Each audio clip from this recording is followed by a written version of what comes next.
Delight IAS पर आप सभी का एक बार फिर से बहुत-बहुत स्वागत है। तो कलेक्टर टीना डाबी फिर से न्यूज़ का सेंटर बनी हुई हैं।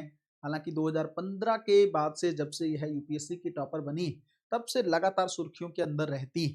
कई बार अच्छे कामों के लिए, लेकिन इस बार जो है वो एक विवाद का केंद्र बन गई हैं, एक कंट्रोवर्सी के सेंटर में हैं। क्या है पूरा मुद्दा जानने की कोशिश करेंगे। कई सारी चीज़ें यहाँ से निकल कर आ रही हैं। एक्चुअल में हम लोगों का अधिकारी बन जाना इम्पोर्टेंट नहीं है, हम लोगों का एक बेहतरीन अधिकारी बनना ज़्यादा इम्पोर्टेंट है। तो पूरे मैटर को थोड़ा-सा अच्छे से समझने का प्रयास करेंगे कि विवाद आखिर है क्या? आपको बहुत अच्छे से पता है कि टॉप किया था टीना डाबी ने और बहुत ही सक्षम अधिकारी के तौर पर रही, है ना? शुरुआती तौर पर कुछ चीज़ों को लेकर विवाद था, है ना? उसमें कुछ इश्यूज़ ऐसे भी थे इनकी पर्सनल लाइफ़ से जुड़े हुए थे। इन्होंने किसी और से शादी की और उसके बाद फिर उनको लेकर डाइवोर्स हो गया और फिर वो सारी चीज़ें आप अच्छे से जानते हैं। लेकिन बात ये है कि उसके चलते थोड़ो ये न्यूज़ में रहती थी और इनका इवन प्रमोशन भी काफ़ी लंबे समय तक रुका रहा था। लेकिन अब चीज़ें काफ़ी बेहतर चल रही थी, सब सही है। लेकिन अभी हाल ही में अगर आप देखेंगे तो जोधपुर विश्वविद्यालय का एक रूल आता है या एक दिशा निर्देश आता है इस चीज़ को लेकर कि एग्ज़ामिनेशन को लेकर फ़ीस को इंक्रीज़ करना है। इस चीज़ को लेकर बाड़मेर के अंदर एक कॉलेज है, उसकी छात्राएँ और छात्र विरोध कर रहे थे। उनको लगा कि ये चीज़ सही नहीं है, हमारे पास ज़्यादा पैसे नहीं हैं, ऑलरेडी पढ़ाई को लेकर पैसे कम होते हैं बच्चों के पास। तो इन सब चीज़ों को लेकर वो लोग विरोध कर रहे थे और उन्होंने डिमांड की कि हमारी अगर कलेक्टर महिला है, छात्राओं ने ये बात कही कि अगर हमारी कलेक्टर एक महिला हैं, तो उनको क्यों ना यहाँ आकर हमारी बात सुननी चाहिए। एसडीएम वहाँ पर मौजूद थे, उन्होंने बच्चों को समझाया कि देखिए आपकी जो भी इश्यूज़ हैं, हम उसको सॉर्ट आउट करने की कोशिश करेंगे। आप लोग ये धरना प्रदर्शन बंद करिए, ये चीज़ें ठीक नहीं। तो उसी टाइम पे उन्होंने ये बोला कि कलेक्टर की डिमांड की कि वो आएँ, यहाँ पे बात करें।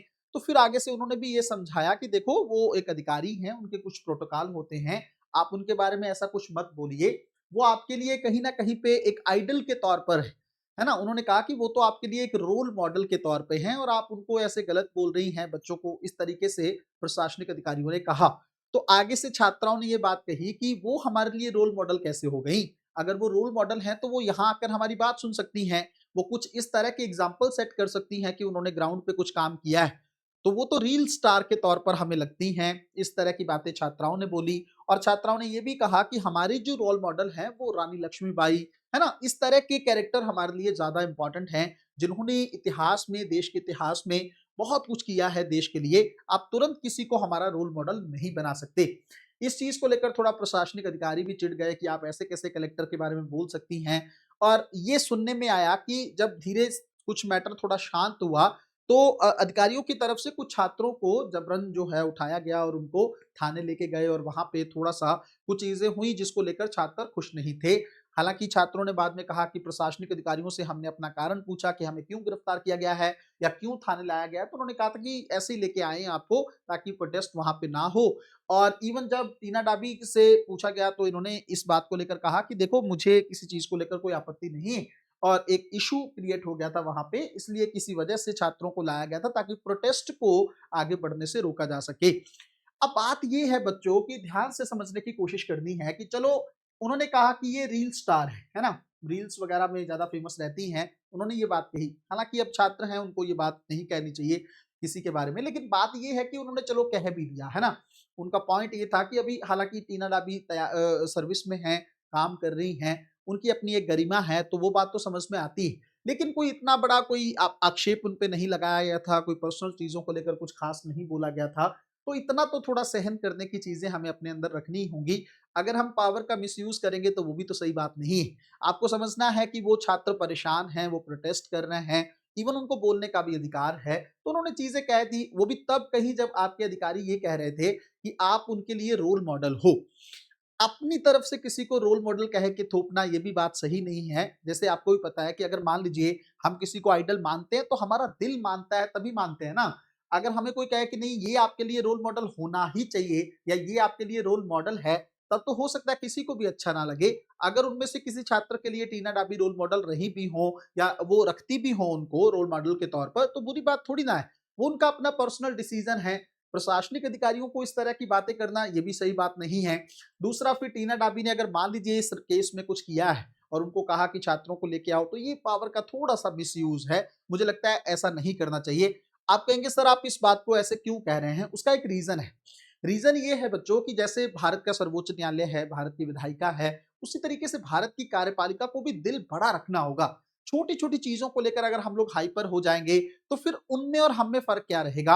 आपकी ट्रेनिंग हुई है, आपने इतना डिफिकल्ट एग्ज़ामिनेशन क्वालीफाई किया है, क्वालीफाई करने के बाद आप सर्विस में आपको 2 साल ट्रेन्ड किया गया है, उसके बाद आपको कई साल सर्विस करते हुए भी हो गए हैं, तो आपके अंदर एक पेशेंस का लेवल अब इंक्रीज़ होना चाहिए। अगर आप थोड़ा-सा बच्चों के उकसाने पर आपको गुस्सा आ रहा है, इसका मतलब कहीं न कहीं पे आज भी एथिक्स से आप थोड़ा-सा दूर दिख रही हैं और वो चीज़ कहीं न कहीं पे सही प्रतीत नहीं होती। अब बात करें छात्रों को लेकर कि छात्रों को ये करना चाहिए कि नहीं करना चाहिए। एक उन्होंने सवाल वहाँ पे ये भी उठाया कि हमारी अभिव्यक्ति की आज़ादी है, हमें कम से कम बोलने देना चाहिए, आप बोलने क्यों नहीं दे रहे हो हमें?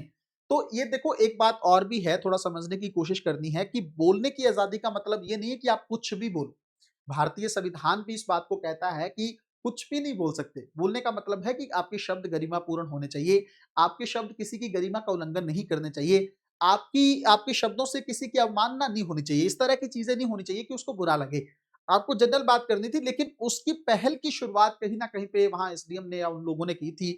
उन्होंने कहा कि आपके लिए वो रोल मॉडल हैं, आप उसके बारे में कुछ गलत ना बोलें। तब जाके कहीं न और होता ही है, जूनियर अधिकारी जो होते हैं वो थोड़ा अपर या सीनियर अधिकारियों की थोड़ी वैल्यू करते ही हैं। उनको लगता है कि उनके बारे में चीज़ें हम नेगेटिव नहीं सुन सकते। वो ख़ैर अच्छी बात भी है, बुरी बात नहीं है, उस चीज़ को नेगेटिव नहीं लेना है। लेकिन कहीं न कहीं पे इस पूरे मैटर में अगर आप देखेंगे, तो मुझे लगता है कि कुछ ख़ास था नहीं और उसके चलते जो है इसको ज़्यादा इसको जो है तूल देने की कोशिश की गई है। अब बात सिर्फ़ नैतिकता को लेकर भी है। मैंने जैसे आपको कहा कि इनको थोड़ा-सा अभी इस चीज़ में संयम बरतने की ज़रूरत थी, थोड़ा पेशेंस दिखाने की ज़रूरत थी, क्योंकि ये अधिकारी हैं, आईएएस ऑफ़िसर हैं, इनको लेकर काफ़ी सारे लोग प्रेरित होते हैं तैयारी को लेकर, ख़ास करके महिलाएँ, है ना? लड़कियाँ जो हैं, इनको कई लोग अपना जो है रोल मॉडल के तौर पर सच में मानती भी हैं, क्योंकि इन्होंने फर्स्ट अटेम्प्ट में ही यूपीएससी को टॉप कर दिया था। ये बहुत बड़ी बात है और बहुत इम्पोर्टेंट चीज़ है कि फर्स्ट अटेम्प्ट में आप क्वालीफ़ाई करते हो। हालाँकि कैटेगरी इनकी एससी रही और उसका बेनिफिट भी इन्होंने प्रीलिम्स एग्ज़ामिनेशन में लिया, लेकिन मेन ये था उसको लेकर भी विवाद हो गया था शुरू में। लेकिन ये ज़रूर था कि मेंस के अंदर और जो इंटरव्यू के मार्क्स थे वो इसके जनरल जो कैंडिडेट था उससे भी ज़्यादा थे। तो कहीं न कहीं पे इनकी काबिलियत पे तो सवाल नहीं खड़ा होता है। लेकिन इतना ज़रूर है कि कैटेगरी का अगर बेनिफिट प्रीलिम्स में ही नहीं लेते, तो शायद मेंस लिखने का मौका ही नहीं मिलता। तो वो तो अब संविधान ने दिया है उनको या सरकार ने दिया, तो उसमें तो देखो सवाल खड़ा नहीं होना चाहिए। वो कंट्रोवर्सी भी बिना मतलब की थी। लेकिन बहुत सारी लड़कियों के लिए एक अच्छा जो है मॉडल के तौर पर ये रही हैं कि हमें भी अगर हम भी पढ़ाई करें, हम मेहनत करें, तो बहुत बड़े मुकाम तक हम पहुँच सकते हैं। अब बात ये है कि इस तरह की कंट्रोवर्सी से क्या आईएएस अधिकारियों को कुछ सीखने की ज़रूरत है?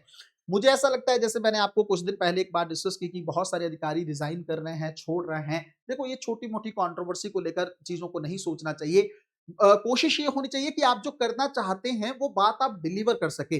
शायद ये डिलीवर नहीं कर पाई या प्रशासनिक व्यवस्था डिलीवर नहीं कर पाई, उसके चलते ये विवाद खड़ा हुआ है। लेकिन मुझे लगता है कि जल्द ही इस चीज़ का अंत हो जाएगा और होता हुआ दिख भी रहा है।